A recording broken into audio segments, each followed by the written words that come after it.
HOA wanted to starve me of water. I made the entire community go dry. Comment below from which city you're watching and hit the subscribe button if you like the video. They thought they could push him around. One fine turned into another, and before long, the Homeowners Association had decided they could dictate every inch of his life, what he could do on his land, where he could park, even how he spent his weekends. But when they went too far, when they tried to strip away his peace and pride with one outrageous demand, he didn't just fight back. He found a way to turn their own power against them. What he did next not only shocked the entire neighborhood, it left the HOA scrambling for survival. Marcus Reed never asked for trouble. To anyone passing by, his life looked peaceful, almost ordinary. He had worked hard for years to buy a modest but beautiful home on the edge of a quiet suburban neighborhood. For Marcus, that house wasn't just property. It was a dream fulfilled. A place where he could enjoy the calm of the woods, the fresh air in the mornings, and the simple freedom of owning a little slice of land he could finally call his own. Neighbors waved politely when he first moved in, though not all of them seemed entirely welcoming. Some looked at him a little longer than they should have, as if questioning whether he fit the neighborhood's image. Marcus ignored it.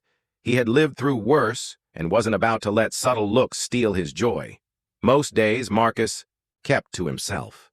He loved working on small projects around the house, tending to his yard, and most of all, disappearing into the woods behind his property. That quiet forest meant more to him than any fancy amenity the subdivision boasted. It was a sanctuary, a reminder of his father who had taught him to respect the land, to appreciate nature, and to find peace in silence. But what Marcus didn't realize was that peace in this neighborhood came with strings attached. The Homeowners Association prided itself on order, control, and an image they believed had to be maintained at all costs. Perfect lawns, uniform fences, and strict compliance with a rule book that seemed to grow thicker every year. Most residents went along with it, either too busy or too intimidated to fight back. At first, Marcus thought it wouldn't matter. He wasn't breaking any rules, at least not intentionally. He kept his yard clean, paid his dues, and minded his business. But in neighborhoods like this, minding your business wasn't always enough. The HOA had a way of noticing things, of poking their noses into corners of people's lives they had no right to. And it was only a matter of time before their eyes landed squarely on Marcus. One seemingly ordinary weekend, as Marcus enjoyed the woods behind his home the way he always had, that calm was shattered. A letter arrived, not a friendly note, not a polite reminder, but an accusation, a fine. And with it, the first spark of a conflict that would grow into a firestorm.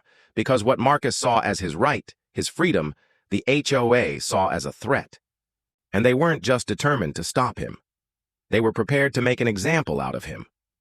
At first, Marcus thought the letter was a mistake. It accused him of violating HOA rules by endangering the community with unlawful hunting. He stared at it in disbelief. Hunting? On his own land? He had checked the county lines, studied the state's wildlife codes. He knew exactly what he was allowed to do. His father had taught him better than to break the rules of the land, but the HOA wasn't quoting law. They were quoting their rules. And in the eyes of Beverly and her board, their word meant more than any state statute. The fine was $500. Marcus tossed the letter aside. Surely, when he explained, they'd understand. He sent them a calm reply with the printed law attached. He even offered to meet in person, thinking this was just a misunderstanding. But when the next envelope arrived, it wasn't an apology.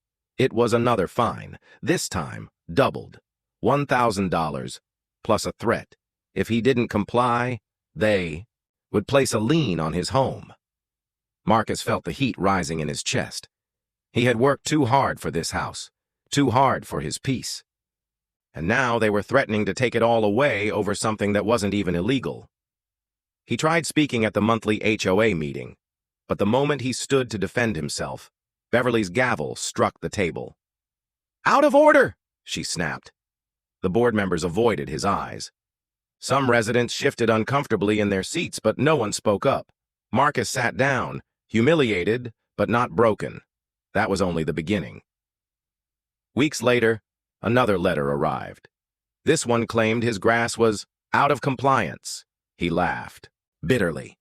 He had just mowed 2 days before. He measured it. 2 inches exactly, well within the 3-inch rule. Still, the fine stood.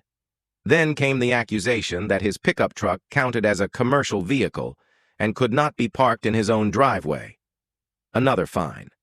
Then his trash bin was visible from the street. Another fine. It was clear now. They weren't just enforcing rules. They were targeting him.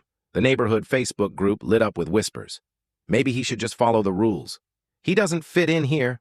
Why does he even need to hunt in the first place? Marcus ignored it all, but deep down, anger brewed.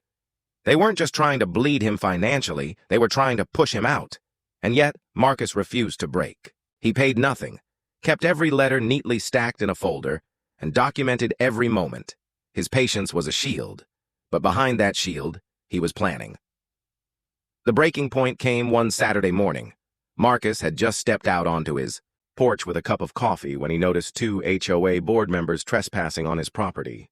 They were snapping photos of his backyard, whispering, pointing. Marcus walked over calmly. "Can I help you, gentlemen?" One of them smirked. "Just conducting an inspection. HOA business." Marcus clenched his jaw.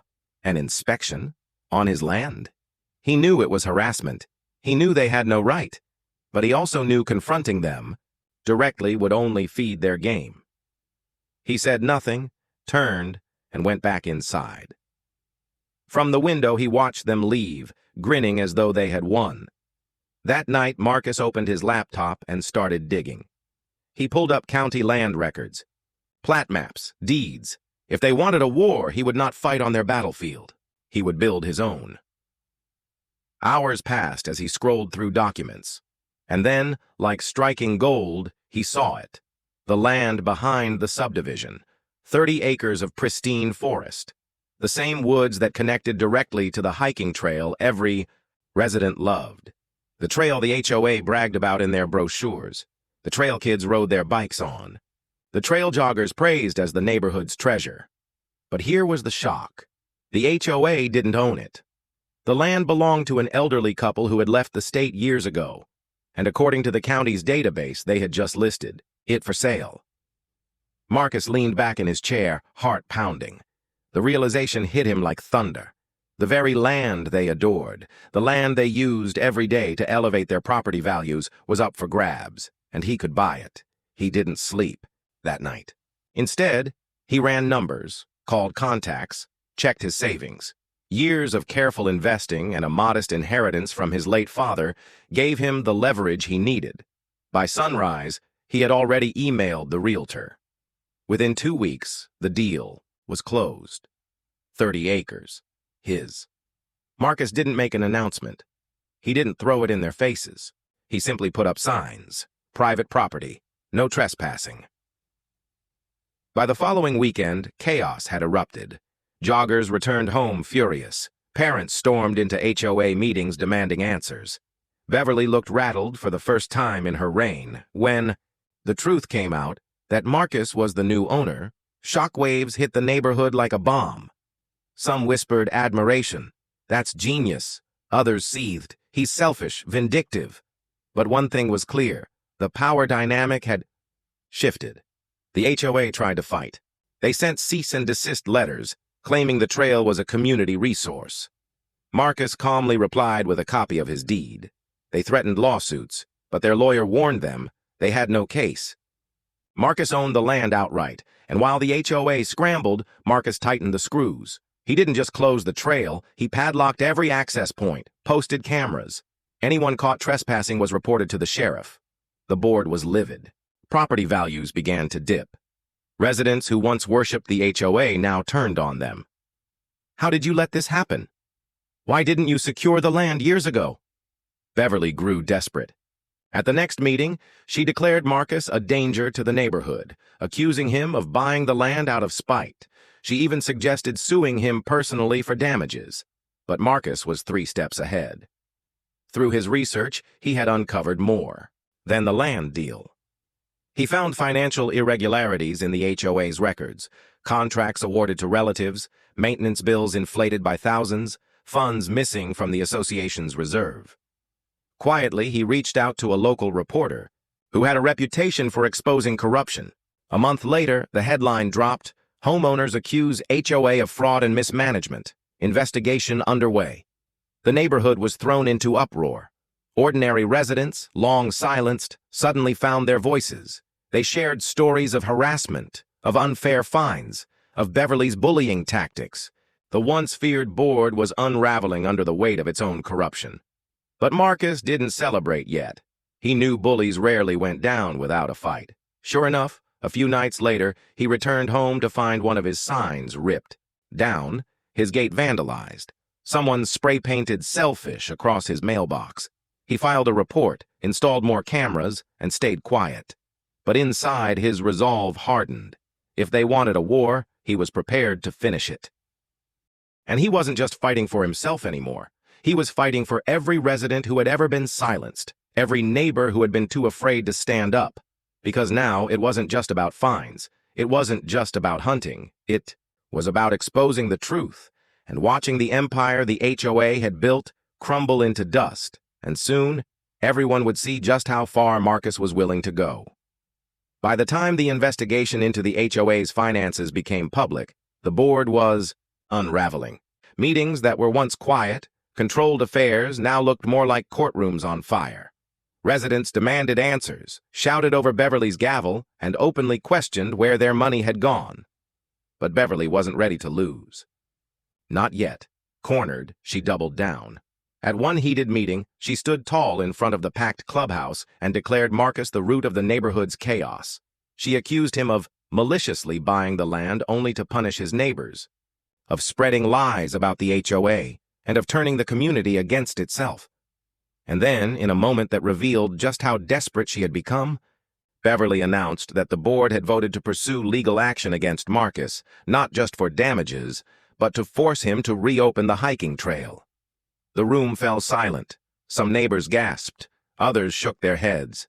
Everyone knew it was outrageous, but Beverly framed it as a matter of community rights. Marcus, sitting quietly in the back, didn't flinch. He let her speak. He let her bask in what she thought was her last grasp at control. But when the meeting adjourned and eyes turned toward him, Marcus finally stood. He held up a thick binder, packed with documents, and said in a calm, steady voice, "If we're talking about the law, let's talk about all of it." The crowd leaned forward. Beverly froze. Marcus explained, clearly, carefully, that not only did he own the land legally, but he had uncovered evidence of financial misconduct within the HOA's leadership. Inflated contracts, missing reserve funds, payments funneled into shell accounts. Gasps rippled across the room. Marcus didn't accuse wildly. He laid out the facts. Dates, amounts, names. It was all there in black and white. By the time he finished, the room wasn't looking at him. They were staring at Beverly, her face turned red, her composure cracking under the weight of dozens of eyes. She stammered, denied, waved her hands, but the seed was planted. The HOA's credibility was crumbling. The board tried one last gamble. They filed a lawsuit, dragging Marcus into court. They claimed he had deliberately harmed the community's value, that his actions were vindictive and malicious. But Marcus was ready. His attorney dismantled their case piece by piece. The deed was ironclad. Property rights were absolute. The judge didn't even let the trial drag on. He dismissed the HOA's claims outright and, in a stunning blow, ordered the HOA to pay Marcus's legal fees. It was the knockout punch. The news spread faster than wildfire.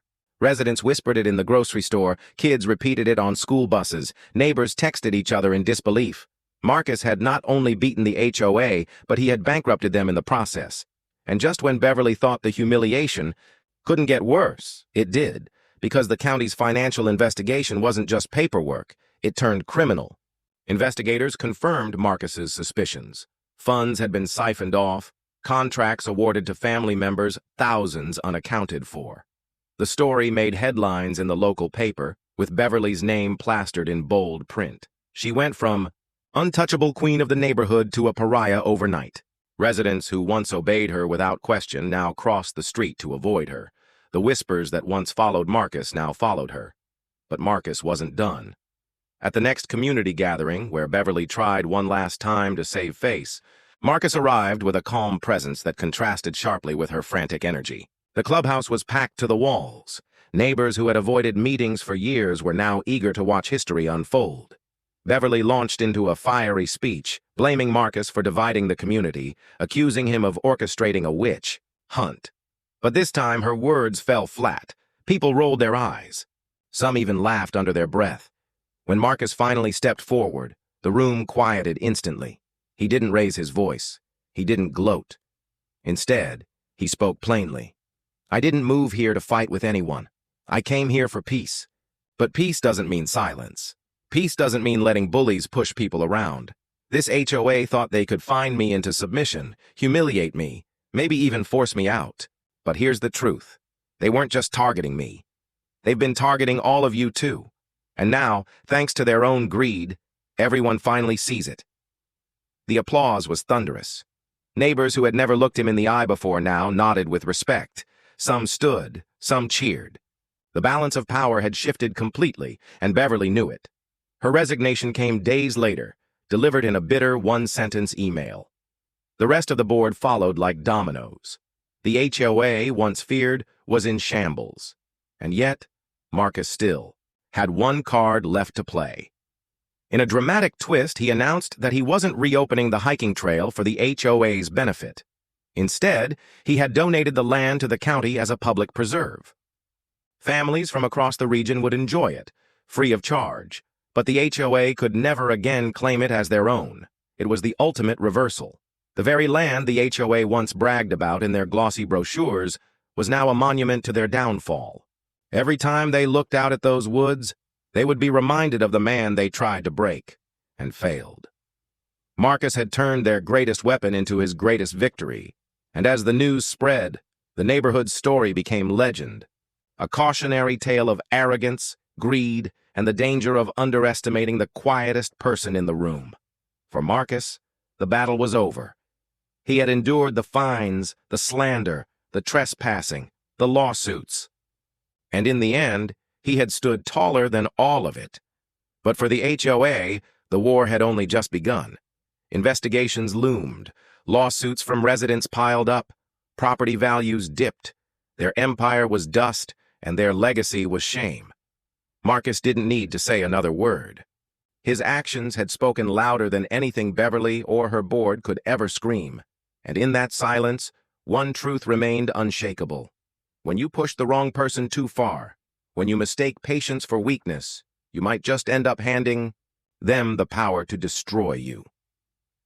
When the dust finally settled, the neighborhood was unrecognizable, not in appearance, but in atmosphere.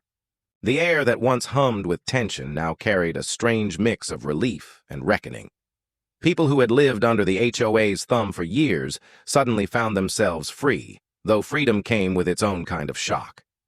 For Marcus, victory didn't arrive with fireworks or celebrations. It came quietly, like the first morning after a storm, when you realize the walls are still standing, the roof is intact, and the worst has passed. He no longer had letters taped to his door. No, more fines stacked in his mailbox. No more thinly veiled threats slipped under the guise of community standards. The neighborhood, once a place that made him feel trapped in his own home, finally began to feel like a place where he could breathe. But what about everyone else? That was where the real impact unfolded. The HOA didn't just dissolve overnight. It crumbled piece by piece, like a rotten structure finally collapsing under its own weight. Once Beverly resigned, the rest of the board scrambled to hold things together. Some tried to paint themselves as victims of her leadership, claiming they had only followed orders. Others simply vanished, avoiding calls, ignoring emails, hoping they could quietly slip out before accountability caught up. But accountability came anyway. The county's investigation turned into a full-blown case. Former board members were subpoenaed, financial records seized, and forensic accountants traced every suspicious transaction. What they uncovered was worse than anyone had imagined. Years of mismanagement, contracts awarded to relatives, inflated invoices, and community funds siphoned into personal accounts. It wasn't just sloppy, it was criminal. Lawsuits piled up. Some residents sued for reimbursement of fines that had been illegally issued. Others demanded compensation for harassment or property devaluation, and the state attorney's office prepared charges that would stain the board's members for the rest of their lives. For years, they had ruled with unchecked authority. But authority, when abused, always has an expiration date, and theirs had arrived. Something remarkable happened in the wake of the HOA's collapse.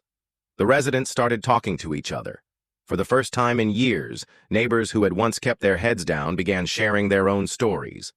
A retired couple admitted they'd paid nearly $10,000 in fines for unauthorized landscaping. A single mother revealed she'd been threatened with foreclosure over a missed payment of less than $200. Families confessed they'd been too, afraid to decorate for holidays, to park their cars in their own driveways, or even to plant flowers without approval. The floodgates opened, and what poured out wasn't just anger, it was relief. Relief that they weren't alone, relief that someone had finally stood up and won. Community meetings stopped being arenas of intimidation and turned into genuine gatherings where people asked real questions about what kind of neighborhood they wanted to live in. Should they rebuild the HOA under new leadership, or dissolve it entirely and let the community govern itself? The vote wasn't even close. With a resounding majority, the residents chose to dissolve the HOA altogether. What had once been a tool of power and control was gone. And in its place, the neighbors created something different, something more organic, more human. They formed a volunteer association, not to police one another, but to organize block parties, coordinate cleanups, and handle maintenance of shared spaces. No fines, no harassment, just neighbors looking out for neighbors. It wasn't perfect. There were disagreements, of course, but disagreements felt small compared to the war they'd survived. And then there was Beverly. The once untouchable figurehead of the community now found herself living under a shadow. Her reputation was shattered, her leadership discredited, her name tied forever to scandal. Neighbors avoided her. Parents whispered when she passed by. Children who once saw her as a figure of authority now knew her as the villain in the story their parents repeated at the dinner table. The financial investigation led to charges: fraud, embezzlement, misuse of community funds. Legal battles drained her resources, and for the first time in years, Beverly felt the crushing weight of consequences she couldn't manipulate her way out of. She had spent years wielding rules like weapons. Now those same rules, the laws she had ignored, were what brought her down. The irony wasn't lost on anyone. Marcus never asked to be a hero. He never wanted to be the center of a storm. All he had wanted was peace. And yet, his name became a kind of legend in the community. People looked at him differently, not as the quiet man who had moved in to enjoy the woods, but as the one who had stood against the machine and refused to break. Some thanked him in person, stopping him on walks to shake his hand. Others left handwritten notes at his door, little words of gratitude from people who finally felt free. But perhaps the most meaningful moment came one evening when a neighbor, a widowed veteran who had lived there for decades, approached Marcus with tears in his eyes. He told Marcus that for years he had felt like a prisoner in his own home, that he had considered selling, leaving behind the only place his wife had known before she passed, because he couldn't stand the constant harassment. And then he said something Marcus would never forget. "You gave me my home back." It wasn't about land or rules or money anymore. It was about dignity, about restoring the simple right to feel safe and respected in your own space. Word of the HOA's downfall spread beyond the neighborhood. Local news stations covered it, framing it as a cautionary tale. Online forums buzzed with debates about the power of HOAs and whether they had gone too far. Some viewers saw Marcus as a folk hero, a symbol of resistance against petty tyranny. For other communities, his story lit a spark. Homeowners began asking more questions, demanding transparency, refusing to accept fines without proof. It was as if Marcus's fight had given others permission to fight too. One man's stand had exposed a truth that resonated far beyond his quiet street. Unchecked power, no matter how small or suburban it seems, is always dangerous. In the end, Marcus didn't seek revenge. He didn't boast about his victory or rub salt in Beverly's wounds. Instead, he chose something simpler, something purer. He embraced the peace he had fought so hard to protect. The woods behind his house, once the center of the storm, were now a county preserve, open to families, hikers, and bird watchers. On weekends, Marcus would sometimes walk the trail and smile as children laughed, as couples strolled hand in hand, as neighbors who once ignored him now nodded with respect. It wasn't about ownership anymore. It was about freedom, and for Marcus, that was enough. When the story of Marcus and the HOA is told, it isn't remembered as a simple property dispute. It's remembered as a story of resilience, a story of what happens when one person refuses to bend, even when bending seems easier. Because the truth is, Marcus could have paid the fines. He could have given in, cut down the tree, reopened the trail, bowed to the board. It would have been simpler, quieter, less painful. But he didn't. He chose to fight. Not because he wanted power, but because he refused to live without dignity. And in doing so, he exposed the rot beneath the surface, not just in his neighborhood, but in the very idea of unchecked authority. So the next time someone tells you, "It's just the rules," remember this: rules without fairness are nothing more than weapons in the wrong hands. And sometimes, all it takes is one person, one quiet, determined person, to turn those weapons back where they belong. Because in the end, the greatest victories aren't always the ones shouted from rooftops. Sometimes they're the ones won quietly in the shadows of ordinary neighborhoods, reminding us all that peace isn't given, it's defended.